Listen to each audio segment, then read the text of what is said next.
भारत की डिजिटल अर्थव्यवस्था ने एक और ऐतिहासिक कदम उठाया है। यूनिफाइड पेमेंट्स इंटरफेस यूपी अब जापान में दस्तक दे चुका है, जबकि reserve bank of India RBI ने रुपए के इंटरनेशनलाइजेशन को तेज करने के लिए डायरेक्ट एक्सचेंज रेट्स की घोषणा की है। ये कदम न केवल डॉलर पर निर्भरता कम करेंगे, बल्कि भारतीय अर्थव्यवस्था को वैश्विक पटल पर मजबूत बनाएंगे।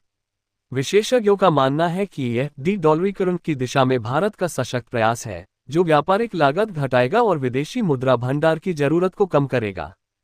यूपी की जापान में एंट्री एक मील का पत्थर साबित हो रही है। National payments corporation of India NPCI की अंतर्राष्ट्रीय इकाई NPCI international payments limited NIPL ने 7 अक्टूबर 2025 को जापान की प्रमुख टेक कंपनी एनटीटी डेटा के साथ एमओयू साइन किया।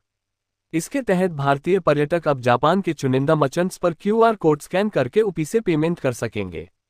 एनटीटी डेटा का सीएफआईएस नेटवर्क, जो जापान का सबसे बड़ा कार्ड पेमेंट प्रोसेसिंग सिस्टम है, इस इंटीग्रेशन को सपोर्ट करेगा।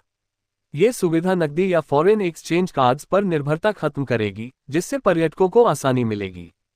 2025 में भारत जापान पर्यटन में उछाल आया है। जनवरी से अगस्त तक 2,08,000 से अधिक भारतीय पर्यटक जापान पहुंचे, जो पिछले साल की तुलना में 36% ज्यादा है।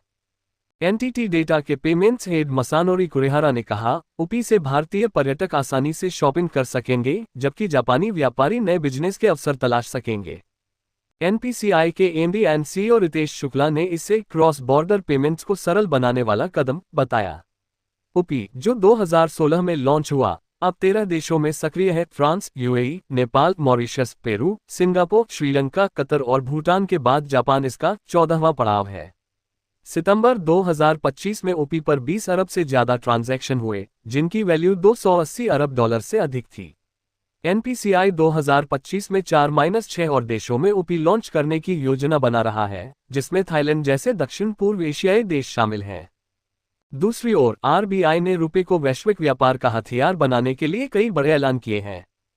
1 अक्टूबर 2025 को मॉनेटरी पॉलिसी कमेटी मीटिंग में गवर्नर संजय मल्होत्रा ने फीमा रेगुलेशंस में बदलाव की घोषणा की।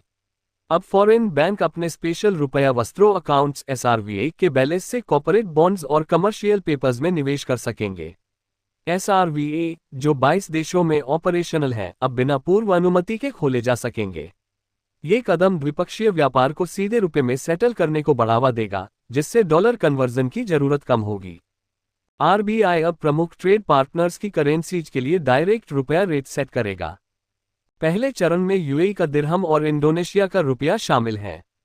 मौजूदा यूएसडी, जापानी येन, यूरो और पाउंड के अलावा पड़ोसी देशों व मॉरिशस के लिए भी रेफरेंस रेट्स विकसित किए जाएंगे। इससे व्यापारियों को हेजिंग कॉस्ट कम होगी और एक्सचेंज रेट रिस्क घटेगा।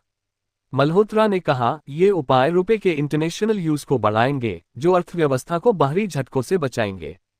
भारत का फॉरेन एक्सचेंज रिजर्व $700 अरब से ऊपर पहुंच चुका है, जबकि Q1 2025-26 में जीडीपी ग्रोथ 7.8% रही। ये पहले डॉलर पर निर्भरता घटाने का स्पष्ट संकेत है। वैश्विक व्यापार में डॉलर की हिस्सेदारी 47% है, लेकिन भारत जैसे उभरते बाजार अब विकल्प तलाश रहे हैं। रुपए का इंटरनेशनलाइजेशन व्यापार लागत 20-30% तक कम कर सकता है, विदेशी रिजर्व की जरूरत घटाएगा और भारत को ग्लोबल साउथ में लीडर बनाएगा। हालांकि चुनौतियां बाकी हैं, रुपए की कन्वर्टिबिलिटी सीमित है और वैश्विक लिक्विडिटी कम।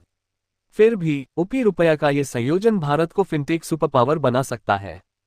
प्रधानमंत्री नरेंद्र मोदी की विकसित भारत 2047 विजन में ये कदम फिट बैठते हैं। जापान के साथ यूपी और आरबीआई के एक्सचेंज रेट से न केवल पर्यटन बढ़ेगा, बल्कि दक्षिण एशिया में आर्थिक एकीकरण मजबूत होगा। विशेषज्ञों का कहना है कि अगर ये प्रयास सफल हुए, तो रुपया जल्द ही SDR special drawing rights basket में शामिल हो सकता है। कुल मिलाकर भारत ने डॉलर का बाजा बजाना शुरू कर दिया है, एक आत्मनिर्भर और वैश्विक मुद्रा की ओर बढ़ते हुए।